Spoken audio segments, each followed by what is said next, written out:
Глава 11. Я выполнил все поручения Дона Хуана и думал, что он опять отправит меня домой, как делал последние несколько раз. Но он сказал, чтобы я остался, а на следующий день, 28 июня 1969 года, около полудня предложил снова выкурить смесь. Что, опять в гости к стражу? Ни в коем случае. На этот раз кое-что совсем другое. Дон Хуан спокойно набил трубку, раскурил и протянул мне. У меня не было никаких предчувствий или опасений. После того, как я выкурил трубку, Дон Хуан забрал ее у меня и помог мне встать. До этого мы с ним сидели напротив друг друга на двух циновках, которые он положил посреди комнаты. Он сказал, что мы идем немного погулять, и слегка подтолкнул меня к двери. Я шагнул. Ноги подкосились, и я рухнул на колени. Дон Хуан взял меня под руку и снова поставил на ноги. «Ты должен идти. Вспомни, как ты встал в прошлый раз. Иди тем же способом. Используй волю». Но я словно врос в землю. Попытавшись сделать шаг правой ногой, я чуть было не потерял равновесие. Слегка поддерживая под правую руку, Дон Хуан подтолкнул меня к двери, но ноги не держали, и я непременно расшиб бы лицо, если бы он вовремя не схватил меня за руку, смягчив падение. Он крепко взял меня под правую руку и прислонил к себе. Я ничего не чувствовал, но был уверен, что моя голова лежит у него на плече, потому что видел все под наклоном. Он вывел меня на веранду и начал водить по ней. Дважды мы с трудом обошли ее, но в конце концов я отяжелел настолько, что он уронил меня на пол. Я знал, что теперь ему не под силу сдвинуть меня с места. Я чувствовал, как что-то во мне словно наливалось свинцом. Дон Хуан даже не пытался меня поднять. Какое-то время он смотрел на меня, я лежал на спине к нему лицом. Когда я попытался ему улыбнуться, он засмеялся, а потом наклонился и хлопнул меня по животу. Ощущение было очень странное. Не боль, не что-то неприятное, но что-то, о чем я не знал, даже как подумать. Что-то вроде толчка. Сразу же после этого Дон Хуан принялся меня катать. Я все так же ничего не чувствовал, но увидел, как вся веранда вдруг пришла во вращательное движение. Уложив меня, наконец, в требуемое положение, он отошел на пару шагов. «Вставай», — приказал он. «Вставай так, как в прошлый раз. Не морочь мне голову. Ты знаешь, как нужно вставать. Встал, ну?» Я настойчиво пытался вспомнить те действия, которые выполнял в таких случаях. Но я не мог ясно думать. Было так, как будто мои мысли имели собственные желания, как бы сильно я ни старался контролировать их. Наконец, мне пришла в голову мысль, что если я скажу «встаю», как делал это раньше, то я непременно встану. Я сказал «встаю» громко и отчетливо, но ничего не случилось. Дон Хуан посмотрел на меня с явным недоумением, обошел вокруг и направился к двери комнаты. Я лежал на левом боку, лицом к входной двери, через которую был виден двор перед домом. Когда Дон Хуан скрылся из виду, я тотчас же решил, что он ушел в комнату, и громко позвал «Дон Хуан!». Он не отвечал. Мною овладело непреодолимое чувство бессилия и отчаяния. Я хотел встать. Я говорил «встать» снова и снова, как будто это было магическим словом, которое могло заставить меня сдвинуться. Но ничего не случилось. Я был расстроен и раздражен. Мне хотелось биться головой о дверь и плакать. Я проводил мучительные минуты, когда мне хотелось двигаться или говорить. Но я не мог ни того, ни другого. Я был неподвижен, буквально парализован. Наконец мне удалось промычать: «Дон Хуан, помоги!». Дон Хуан вернулся и уселся передо мной. Он засмеялся и сказал, что я впадаю в истерику, и что все мои переживания не имеют никакого значения. Подняв мне голову и глядя в глаза, он сказал, что я поддался постыдному страху, и велел прекратить панику. «Не усложняй себе жизнь», — сказал он. «Выбрось из головы все, что лишает тебя душевного равновесия. Успокойся и приведи себя в порядок». Он опустил мою голову на землю, перешагнул через меня и я услышал шарканье его сандалий. Больше я ничего не мог воспринимать. Он опять ушел. Первым моим побуждением было снова начать беситься. Но энергии на это не хватило. Вместо этого я обнаружил, что вхожу в состояние редкостной ясности и испытал чувство огромного облегчения. Я понял, в чем заключается сложность моей жизни, которую имел в виду Дон Хуан. Это мой маленький сын. Больше всего мне хотелось быть ему настоящим отцом. Я представил, как я буду выковывать его характер, гулять с ним, вообще учить его жизни. Но мысль о том, что мне придется принуждать его вести образ жизни, подобный моему, была мне отвратительна. Тем не менее, став примерным отцом, я неизбежно вынужден буду заниматься именно этим, заставлять его жить так, как удобно мне, либо силой, либо при помощи того хитрого сочетания аргументов, которое у нас принято называть пониманием. «Надо оставить его в покое», — подумал я, — «и не цепляться к нему. Я должен предоставить ему свободу». Мысли о сыне ввергли меня в депрессивное состояние. Я начал всхлипывать, глаза наполнились слезами, и изображение веранды поплыло.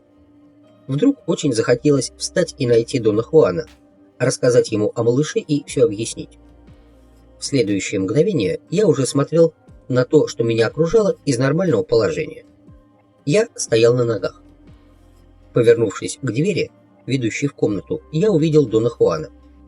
Он стоял прямо передо мной. Я понял, что он стоял здесь все время и никуда не уходил. Я чувствовал, что иду, и, видимо, сделал несколько шагов, так как явно приблизился к Дону Хуану. Дон Хуан подошел ко мне и взял меня под руки. Его лицо находилось совсем рядом. «Молодец, очень хорошо», — похвалил он. В то же мгновение я вдруг осознал, что происходит нечто совершенно необыкновенное. Сначала показалось, что я просто вспоминаю случай многолетней давности. Тогда я тоже смотрел на лицо Дона Хуана с очень близкого расстояния после курения смеси. В тот раз мне казалось, что я вижу его лицо так, словно оно находится в прозрачном сосуде с водой. Оно было огромным, светящимся и состояло из чего-то текучего и непрерывно двигавшегося. Но тогда эта картина исчезла, едва мелькнув перед глазами, и я ничего не успел запомнить. Сейчас, однако, Дон Хуан держал меня, чтобы я не упал, и времени на то, чтобы разглядеть его лицо, было предостаточно. После того, как я смог встать и повернуться, я ясно увидел Дона Хуана, знакомого мне Дона Хуана. Он подошел ко мне и взял меня под руки. Это я тоже мог утверждать с полной определенностью. Но, сфокусировав взгляд на его лице, я не увидел того Дона Хуана, которого привык видеть. Вместо него перед моими глазами предстало нечто большое и странное. Я знал, что это нечто лицо Дона Хуана, но знал не благодаря своему восприятию, а скорее как результат логического умозаключения. В конце концов, ведь за мгновение до этого знакомый мне Дон Хуан держал меня под руки. Следовательно, странный светящийся предмет у меня перед глазами должен был быть его лицом. Кроме того, в нем было что-то очень знакомое и свойственное лицу Дона Хуана. Но в то же время, какое бы то ни было сходство с его реальным лицом, в этом светящемся объекте отсутствовало. То, на что я смотрел, было круглым предметом, излучавшим свой собственный свет. Каждая его точка находилась в непрерывном движении. Это было сдержанное, волнообразное и ритмичное течение замкнутого в самом себе потока, никогда не выходящего за определенные границы. В то же время каждая точка на поверхности объекта переливалась каким-то собственным движением. В голову пришло, что именно так, должно быть, переливается жизнь. Действительно, движение было настолько живым и текучим, что захватило и даже загипнотизировало меня. Чем дольше я его созерцал, тем труднее было оторваться. И, в конце концов, я перестал отдавать себе отчет в том, что за явление у меня перед глазами. Вдруг я почувствовал толчок. Светящийся предмет запрыгал, словно его трясли, потускнел, стал плотным и неподвижным, и, наконец, превратился в знакомое смуглое лицо Дона Хуана. Он спокойно улыбнулся, но изображение его настоящего лица сохранялось буквально мгновение, а потом оно вновь начало излучать свечение. Правда, это не был свет в том виде, как мы привыкли его воспринимать. Его нельзя было также назвать сиянием. Я бы сказал, что это было собственное движение, какое-то невероятно быстрое мерцание. Движение в движении. Светящийся предмет опять запрыгал вверх-вниз и утратил волнообразную текучесть. Яркость стала уменьшаться. Снова появилось плотное лицо Дона Хуана, то, к которому я привык. В этот момент до моего сознания слабо дошло, что Дон Хуан трясет меня. Он что-то говорил. Я ничего не понимал, но он тряс меня до тех пор, пока я не начал слышать. «Не смотри на меня, не смотри на меня». Он тряс меня, видимо, для того, чтобы нарушить устойчивую фиксацию взгляда. Я явно не видел светящегося объекта до тех пор, пока не начал пристально вглядываться в его лицо. Отведя взгляд от его лица, боковым зрением я видел плотного Дона Хуана, то есть вполне нормальное трехмерное изображение его тела. Правда, не совсем обычным было то, что практически не глядя на него, я видел не только лицо, но и все тело. Однако стоило мне лишь на миг сфокусировать взгляд, как тут же лицо Дона Хуана превращалось в светящийся объект. «Вообще не смотри на меня», — зловеще сказал Дон Хуан. Я отвел глаза и уставился в пол. «В принципе, не фиксируй взгляд ни на чем», — приказал Дон Хуан, и отступил в сторону, чтобы помочь мне идти. Я не чувствовал шагов, и сейчас мне трудно судить, насколько мне удавалось переставлять ноги. Однако с помощью Дона Хуана, он держал меня под руку, я умудрился пройти за дом и добраться до оросительной канавы. «Теперь созерцай воду», — велел Дон Хуан. Я посмотрел на воду, но созерцание у меня не получилось. Отвлекало течение. Дон Хуан шутливо призывал меня потренировать силу созерцания. Но я не мог сосредоточиться и снова уставился на его лицо. Свечение больше не появлялось. Во всем теле возник зуд, похожий на ощущение, которое бывает в руке или ноге, затекшей во время сна. Появились подергивания в мышцах ног. Дон Хуан затолкал меня в воду, и я пошел ко дну. Канава была мелкой, и когда я лег на дно, он тут же вытащил меня обратно за правую руку, которую не отпускал с самого начала. Приходил я в себя довольно долго. Когда через несколько часов мы вернулись в дом, я попросил его объяснить, что со мной происходило.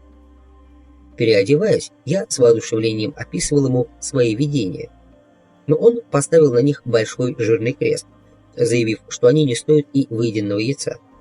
«Подумаешь, большое дело», — говорил он, поддразнивая меня. «Ты видел сияние, большое дело». Я требовал объяснений. Тогда он встал и сказал, что ему нужно кое-куда сходить. Было 5 часов вечера. На следующий день я снова стал настаивать, требуя объяснить странные вещи, которые со мной происходили накануне. «Дон Хуан, это было видение?» Он молчал, загадочно улыбаясь, а я все настойчивее требовал ответа. «Скажем так, видение — это нечто подобное», — наконец произнес он. «Ты созерцал мое лицо и видел его как светящийся объект. Дымок иногда позволяет наблюдать такие вещи. Ничего особенного в этом нет. А чем отличается видение? Когда видишь, мир теряет привычные черты. Все, что ты видишь впервые. Оно ни на что не похоже. Мир невероятен. Почему невероятен? Потому что не остается ничего знакомого, ничего узнаваемого. Все, что ты созерцаешь, превращается в ничто. Вчера ты не видел. Ты созерцал мое лицо, и поскольку ты меня любишь, видел мое свечение. Я не был ужасен, как страж. Наоборот, красив и интересен. Однако это было не видение, так как я не превратился для тебя в ничто. Но это был первый реальный шаг к видению. Твоя единственная ошибка была в том, что ты сосредоточился на мне, зацепился за мою личность. И в этом смысле я для тебя ничуть не лучше стража. В обоих случаях ты не справился и не видел. Ты говоришь, что все превращается в ничто. Как понять это? Вещи исчезают? Нет, не исчезают. Они не пропадают, если ты это имеешь в виду. Все остается на своих местах, но в то же время превращается в ничто. Я не понимаю тебя, Дон Хуан. Ты чертовски настойчив, когда дело доходит до болтовни, с серьезным видом воскликнул Дон Хуан. Слушай, а может быть, мы неправильно поняли твое обещание? На самом деле ты, наверное, обещал никогда не прекращать болтовню. Дон Хуан говорил довольно сурово. На лице его было выражение озабоченности. Я хотел рассмеяться, но не решился, поверив, что он и в самом деле серьезен. Но он засмеялся. Я сказал, что начинаю нервничать, если долго не разговариваю. «Давай пройдемся», — предложил он. Он повел меня к выходу из каньона, тянувшегося между холмами. Мы шли около часа. Добравшись, мы немного отдохнули. А потом Дон Хуан повел меня сквозь густой колючий кустарник к источнику. Вернее, к тому месту, где когда-то был источник. Но сейчас там было так же сухо, как и везде вокруг. «Сядь в центре источника», — велел он. Я повиновался и сел. «А ты разве не собираешься здесь садиться?» — спросил я, заметив, что он присматривает место возле камня у подножия холма, метрах в 20 от источника. Он ответил, что понаблюдает за мной оттуда. Я сидел, подтянув колени к груди. Он велел мне поджать под себя левую ногу, а правую оставить согнутой с поднятой коленкой. Сжатый в кулак правой рукой, я должен был опереться о землю, а левую руку согнуть в локте на уровне груди. Дон Хуан сказал, чтобы я сидел в такой позе лицом к нему и расслабился, но, как он выразился, не распускался. Когда я таким образом приготовился, он вытащил из сумочки какую-то беловатую веревочку, связанную в петлю. Надев петлю на шею, он сильно натянул ее левой рукой. Получились две струны, одну из которых он натянул правой рукой. Она издала протяжный вибрирующий звук. Он немного ослабил натяжение своего инструмента и сказал мне особое слово, которое я должен был выкрикивать, если вдруг почувствую, что на меня кто-то набросился. Я спросил, кто может на меня наброситься. Он велел мне молчать. Потом рукой подал знак, что начинает. Но не начал, а сказал, что если нападение примет очень уж угрожающий характер, то мне следует применить прием защиты, которому он научил меня несколько лет назад. Этот прием является частью техники магической защиты. Он используется в особо опасных и критических ситуациях и представляет собой нечто вроде танца, во время которого носком левой ноги ритмично ударяют по земле, хлопая при этом себя изо всех сил по правой ляжке. Я почувствовал себя очень неуютно и хотел спросить, чего ради он меня сюда затащил, но Дон Хуан не дал мне даже рта раскрыть, начав дергать струну. Он дернул ее несколько раз с промежутками секунд в 20.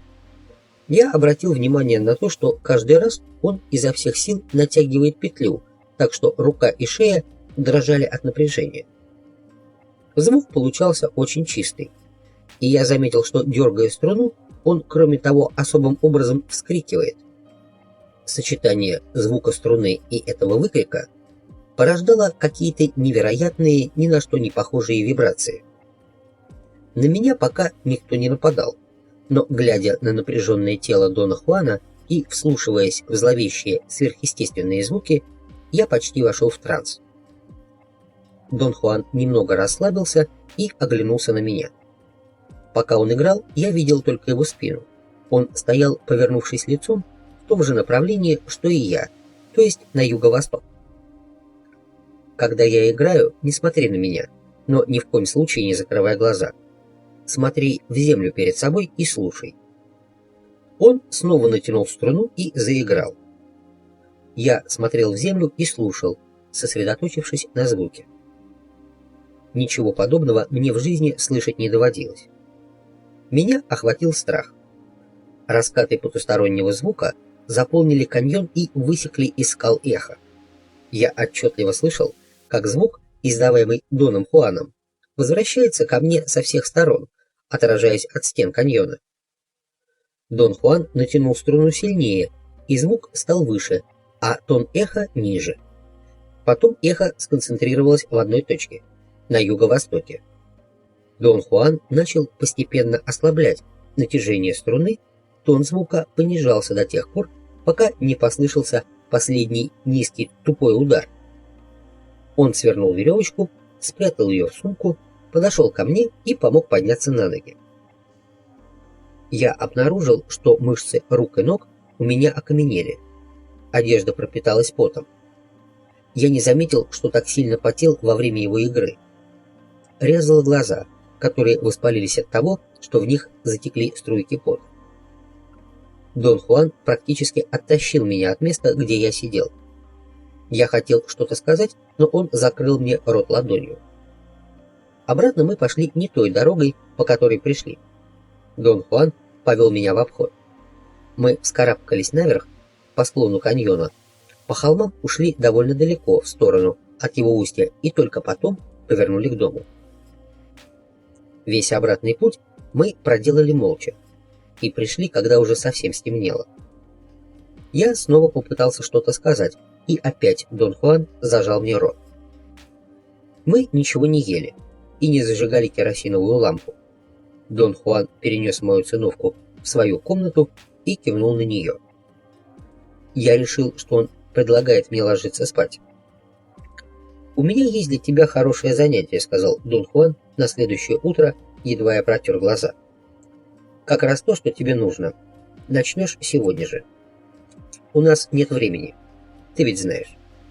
После долгой неловкой паузы я почувствовал, что нужно расспросить его о вчерашнем. «Дон Хуан, что ты делал со мной вчера?» Он хихикнул совсем как ребенок. «Стучался к духу источника.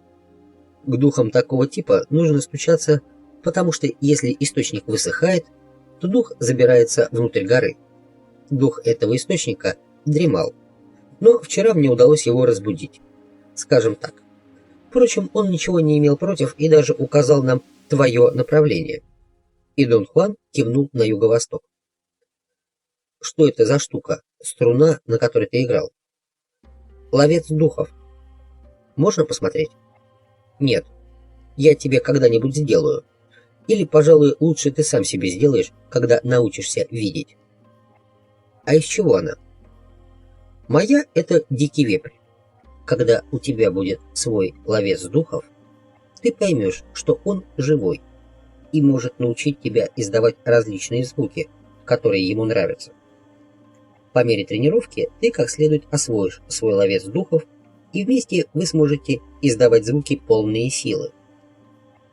Зачем ты водил меня на поиски духа источника? Скоро узнаешь». Было утро, 11:30. Мы сидели в тени армады. Я только что выкурил трубку смеси. Когда тело полностью отключилось, Дон Хуан велел мне встать, что я и проделал с поразительной легкостью. Он немного помог мне сделать первый шаг. Легкость, с которой я управлял телом, меня удивила. Практически самостоятельно я дважды обошел армаду.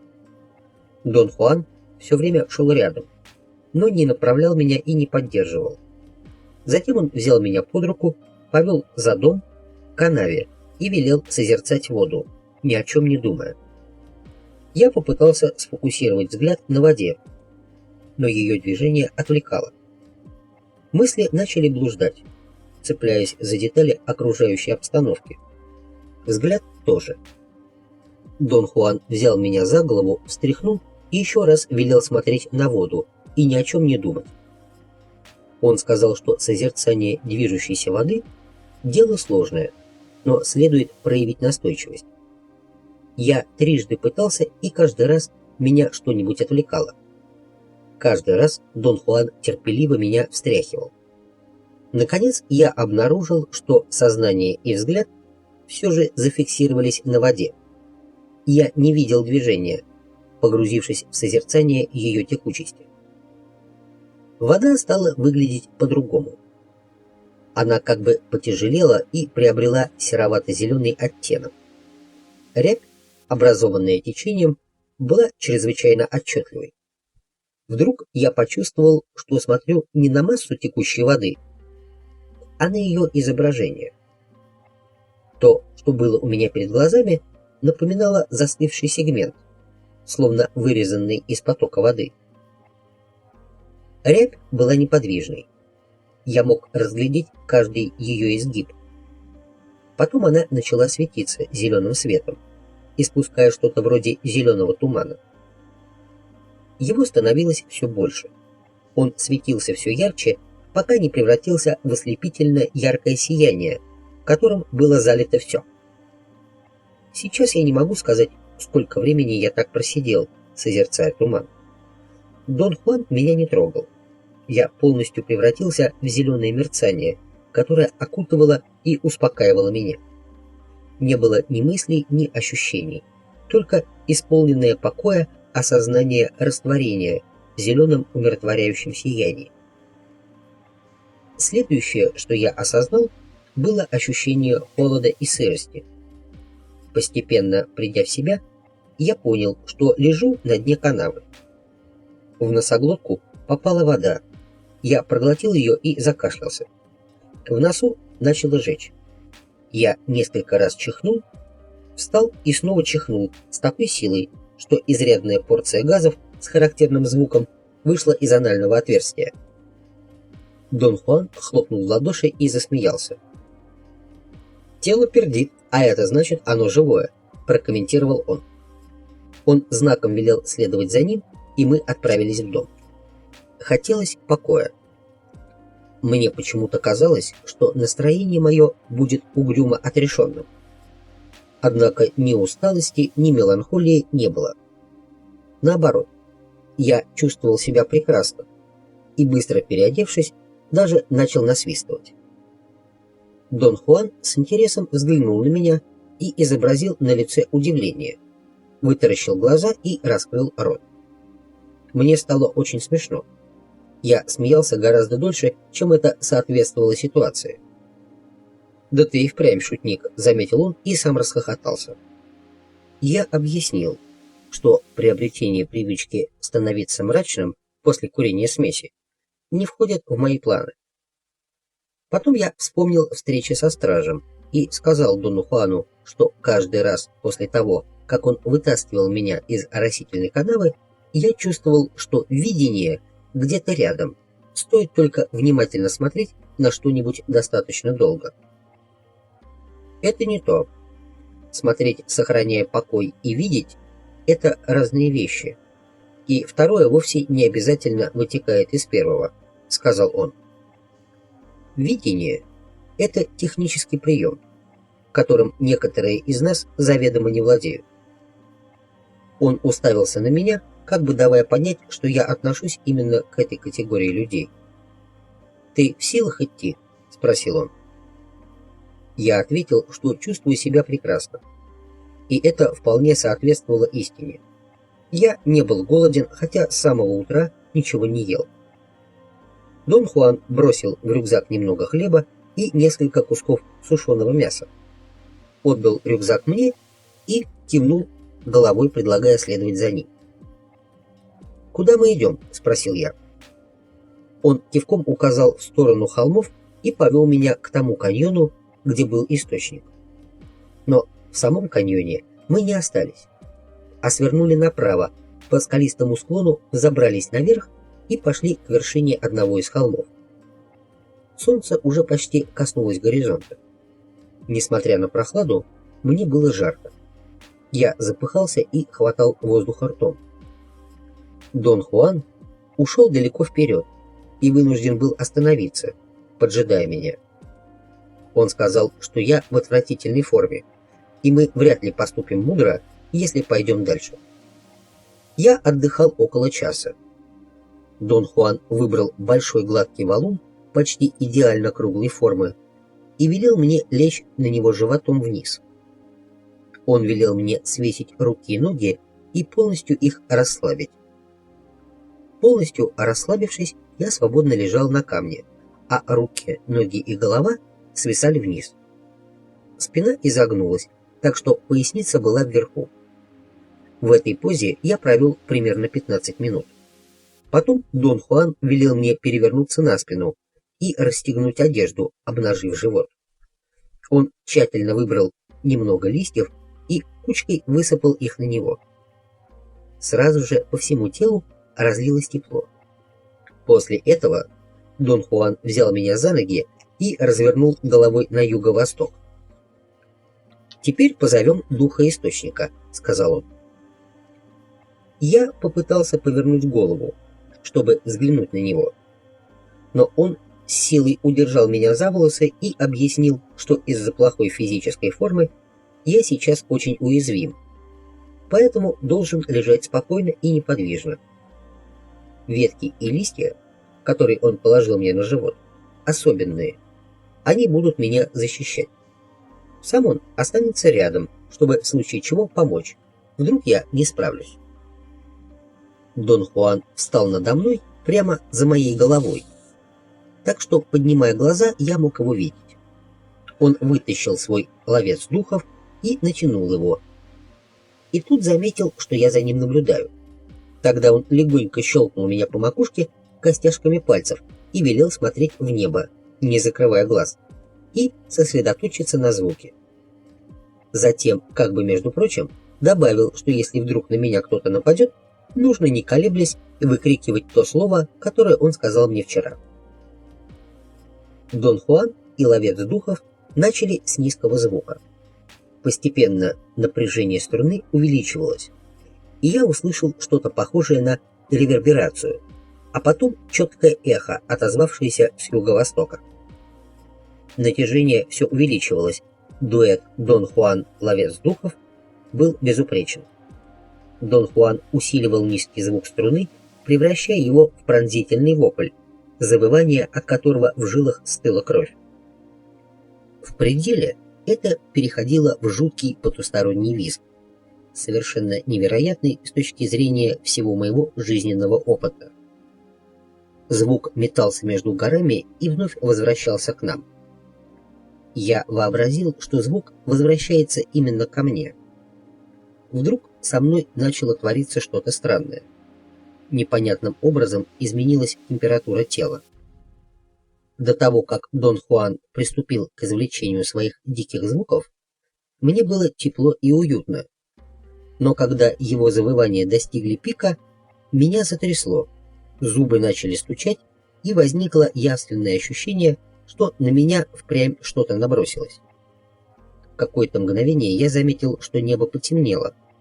Я смотрел вверх, но не осознавал его. Жуткая паника охватила меня, и я, что было силы, заорал заветное слово. Дон Хуан сразу же начал сбавлять интенсивность. Звуки сделались менее душераздирающими, но легче мне от этого не стало. «Заткни уши», — буркнул Дон Хуан. Я зажал уши ладонями. Через несколько минут Дон Хуан прекратил издавать звуки и подошел ко мне. Убрав листья и ветки с моего живота, он помог мне встать и аккуратно сложил их на тот камень, где я отдыхал. Из своей сумки он достал другие листья и натер мне ими живот, а те, что лежали на камне, поджег. Когда я хотел сообщить ему, что страшно болит голова, он зажал мне рот ладонью. Мы сидели там, пока все листья не догорели. К этому времени совсем стемнело. Мы начали спускаться с холма, и меня вырвало. Когда мы шли вдоль оросительной канавы, Дон Хуан сказал, что я сделал достаточно и должен уехать. Я спросил, что такое дух источника, но он жестом велел мне молчать. «Об этом в другой раз», — сказал он. Потом он сменил тему и пустился в длинные объяснения по поводу видения. Я заметил, что не могу писать в темноте, и это досадно. Но он сказал, что стремление все записывать не позволяет мне сосредоточиться на смысле его слов. Он говорил, что видение не имеет отношения к союзникам и магическим приемам. Маг – это человек, способный управлять союзником и манипулировать им в своих целях.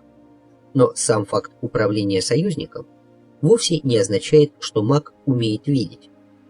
Я напомнил Дону Хуану его слова о том, что, не имея союзника, невозможно видеть.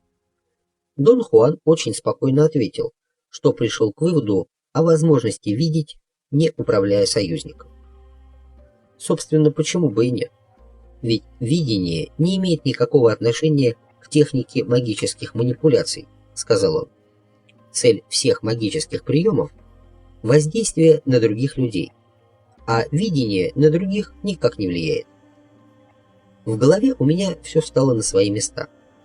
Пока мы шли, я не испытывал ни сонливости, ни усталости, но ужасно хотел есть. И когда мы пришли, съел слишком много. Потом я попросил Дона Хуана рассказать мне еще что-нибудь о видении. Он широко улыбнулся и сказал, что я, похоже, окончательно пришел в себя. Я спросил, что значит видение не влияет на других людей? Я уже рассказывал тебе об этом. Видение – это не магия. Правда, его легко спутать с магией, потому что видящий без труда может научиться управлять союзником и стать магом. С другой стороны, можно освоить приемы управления союзником и сделаться магом, но так никогда и не научиться видеть. Кроме того, видение, по сути своей, противоположно магии, потому что показывает неважность всего этого. Неважность чего, Дон Хуан? Неважность всего. На этом разговор закончился. Я был в состоянии глубокого расслабления, говорить не хотелось. Положив под голову свернутую штормовку, я удобно устроился на своей циновке, поставил рядом керосиновую лампу и в течение нескольких часов писал. Вдруг Дон Хуан снова заговорил. «У тебя сегодня неплохо получилось с водой. Ты понравился духу источника, и он тебе помогает». Я вспомнил, что ничего не рассказал ему и начал было говорить о том, как воспринял воду, но он прервал меня. «Я знаю, ты воспринимал светящийся зеленый туман». «Откуда ты знаешь?» — не удержался я от вопроса. «Видел тебя». «И что я делал?» «Ничего, просто сидел, созерцал воду и в конце концов начал воспринимать зеленый туман». «Это было видение?» «Не совсем, но ты подобрался почти вплотную». Я заметно воодушевился. Хотелось узнать об этом как можно больше. Он засмеялся и прошелся по поводу моего нетерпения, заявив, что зеленый туман может воспринять любой дурак. Это явление того же типа, что и страж. Оно неизбежно возникает при восприятии воды. И в том, что я этот туман увидел, ничего особенного нет. Говоря, что у тебя неплохо получилось, я имел в виду, что ты не дергался, как тогда со стражем. Если бы ты застрял там, мне бы пришлось трясти тебя за голову, чтобы оттуда выдернуть. Бенефактор того, кто погружается в зеленый туман, должен все время быть начеку, на случай, если туман поймает ученика. От стража можно улизнуть самостоятельно, но уйти от зеленого тумана без посторонней помощи нельзя. По крайней мере, в начале. Потом ты научишься выбираться без меня. А пока займемся другим вопросом. Каким? Посмотрим, сможешь ли ты увидеть воду. Как я узнаю, что вижу или видел ее? Ты узнаешь об этом очень скоро.